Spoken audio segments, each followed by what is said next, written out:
looking for a lead singer for the Working Stiffs. The Working Stiffs decided they needed a lead singer. Yeah.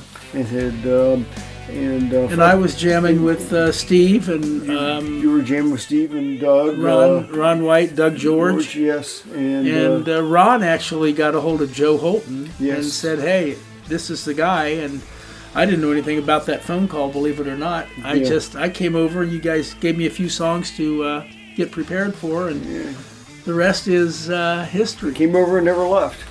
Yeah. Once we decided we were going to be a band, the names just kind of were put into a hat, I guess, and somebody came up with one, another person came up with one. I can't remember how many names were in the hat. I know there were two. One was These Guys Live, that was intended to be a takeoff of Abbott and Costello, Who's on First. Basically the story goes that if you're talking to your friends and you go, "Hey, let's go see These Guys Live," your friends will look at you and go, "Okay, who are they?" It sounded funny to us. My favorite was Drunk Uncle. Drunk Uncle. Yeah. We all figured that was a great name, but it might be to the detriment of the band. So. Yeah. And I'll be honest, we have made a name with our name. And there are times that I'll look back and I think how much simpler it would be if we just would have chosen a one-word name. It would have made a few things easier. Oh yeah. That would have been Fats Billiards. Fats Billiards and Hilliard. Bethel and Sawmill. Basically, Hayden Run or whatever. Yeah, that's right. I can't believe I remember that. Yeah. That was an interesting evening. The band, I think Joe Holton set it up, didn't he? Yes, he did. Yeah, Joe set this up, and our drummer.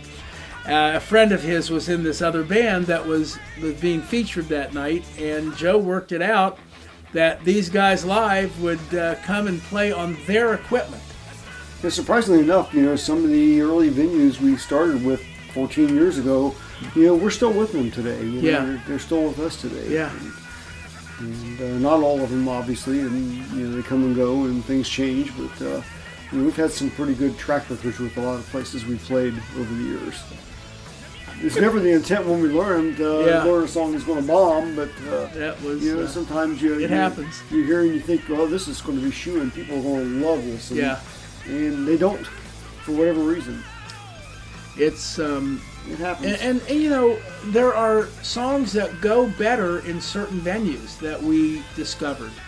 So for a while we were featuring some AC/DC songs, and the crowds were really into it. And then we would show up at a venue that we hadn't played at before and play it, thinking, this is going to be a no-brainer, and they sit on their hands. So it's hit and miss. We just try to play the best music that we can, and we like to put the best product that we can on stage, and I think we do that pretty successfully. After all, we've been doing it for 14 years. That's right. Yeah. Well, I do a lot of the promoting. Michael does some of the promoting. He really is the workhorse. I get one job, he gets 3 or 4. Yeah, you get 3 or 4, I get 1. That's all right.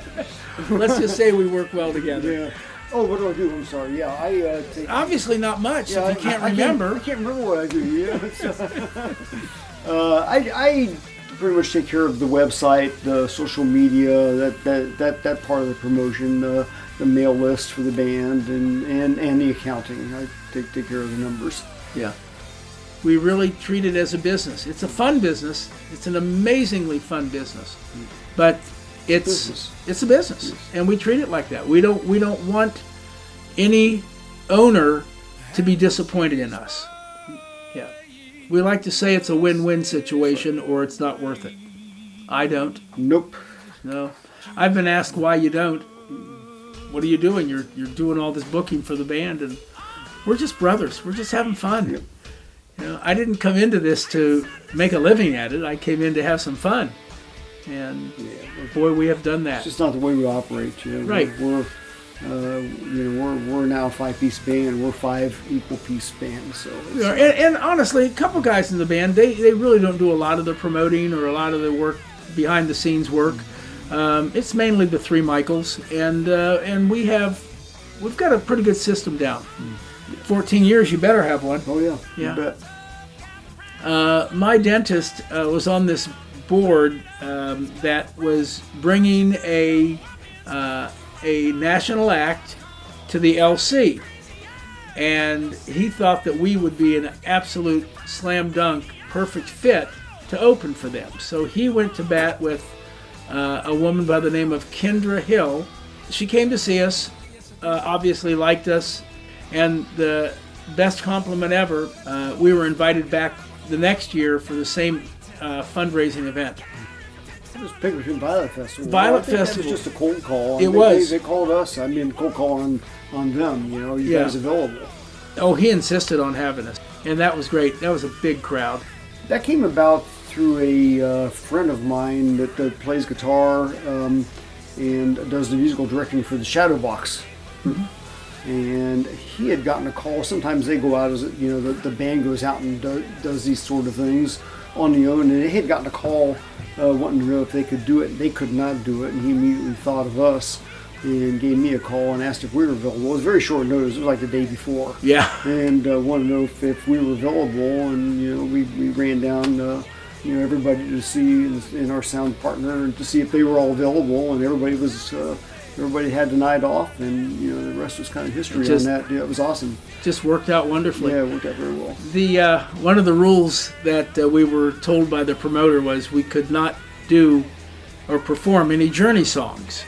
So we abided by that, and for some reason, I don't know, again, the stars just lined up for us.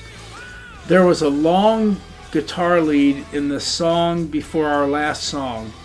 And so I saw the promoter, and I ran off stage, and I ran over and I said, we have one song to do.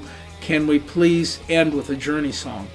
And he gave his blessing, so I ran back up and told the band, and we did Separate Ways, Worlds Apart, and then we went into the concert, and I'll be damned if Journey doesn't open with Separate Ways, Worlds Apart. We held our own that night. I'll just say that. Hard work, no egos. We all knew we were there just to have fun, and that really the fun factor takes pressure off of booking the band. It takes pressure off of maintaining the books for the band. We just treat it as fun, and we just clicked. We just clicked. It clicked. Yeah. It clicked off. When we started, we were, internally we were thinking this would be great if we could do 1 gig a month. Yeah. And that was our early goal. If we could get out 1 time a month and play, and the next thing I know, one really rapidly turned into 3 or 4 a month, which turned into 50, 60 a year. Yeah. One year we did 65 shows. I think we had 11 shows in August that year. That's a lot of work. Good question. That would have been Brian, right? It would have been Brian. Yeah, maybe 2 years. 2 years. Yeah. We'd had some issues with a keyboard player at the time, and we thought we were going to be in a position where we wouldn't have a complete band for a number of shows. And I think really as a defense mechanism more than anything else, we just put our heads together and thought, you know what, let's put another guitar player in the band. With a keyboard player, we'll move to a 6-piece band. That way, if the finicky keyboard players, because every one of them are finicky, you're going to edit that out, right? No. Damn it. If we lost our finicky keyboard players, we could still go on and perform with 2 guitar players. Right. We got very lucky, though, because not only did we get the second guitar player, but we got a great keyboard player, too.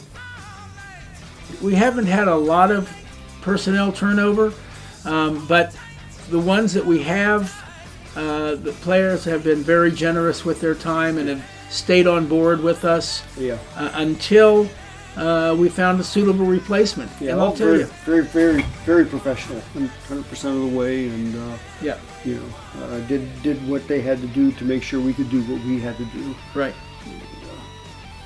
No one ever left us in a bad predicament at all. No. Although I will give kudos to Rick Anderson, replacement bass player. Rick came to his first show after 9 days of practice. Yes, 9 days. 9 days to learn 45 songs. Yep. And he did it. He did it. You know, part of me says no, but honestly, I'm arrogant enough to think that we were gonna stay together. I wanted to play into my 70s, and I'm not there yet.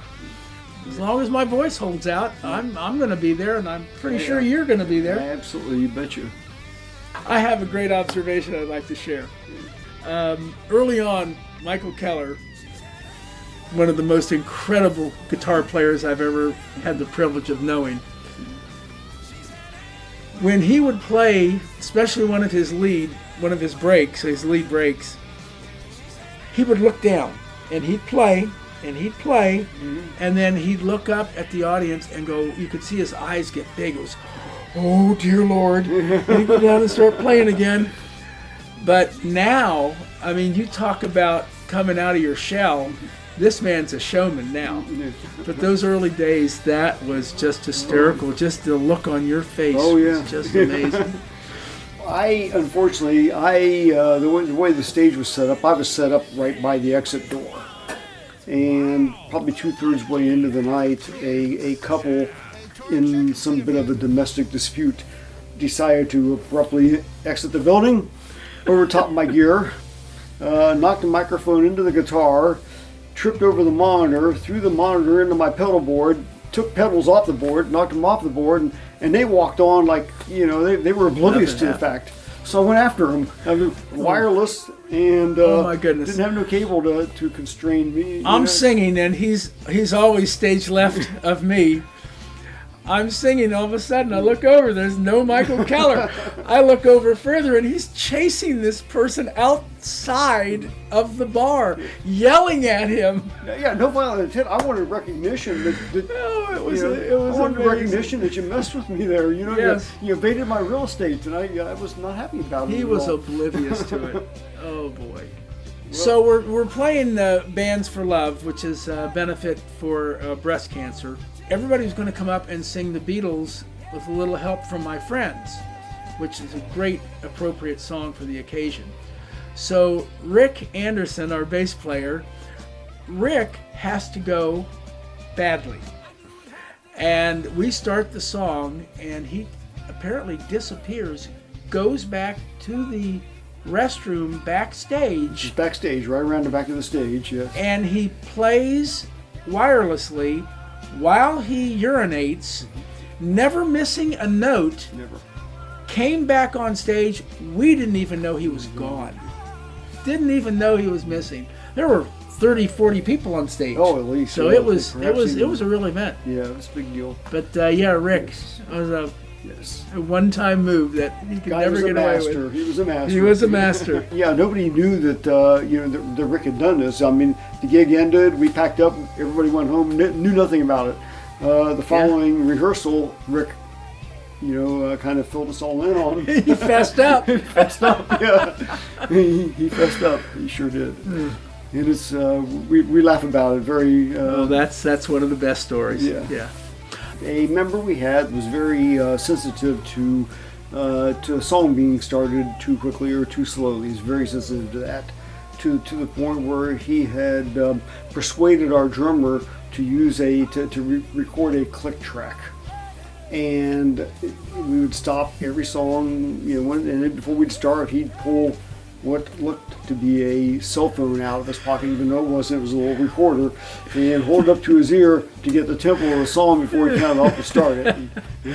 We get questioned at the It's like, what's this guy always on his phone? Why is your drummer always on his cell phone? Yeah, between every song he's on his phone.